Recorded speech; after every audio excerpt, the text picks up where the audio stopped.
میگم چرا انقدر همه چی داره ناباورانه انقدر زود میگذره. آخر هفته ای انگار من همین 2 روز پیش بود داشتم غور میزدم به آخر هفته.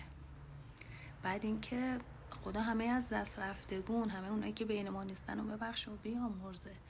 ولی چیزی که عجیبه این وسط اینه که ما از شنبه تا چهارشنبه داریم همدیگه رو جر میدیم، میکشیم با حرفامون، با کارامون، اصلا حواسمون به همدیگه نیست.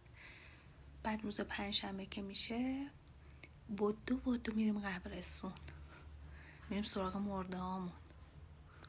عجیب نیست؟ واقعا کارای ما آدمی زادا عجیب نیست؟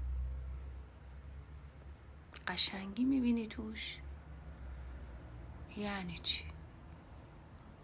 یعنی باید بمیری تا عزیز شی؟ کجای دنیا اینجوریه؟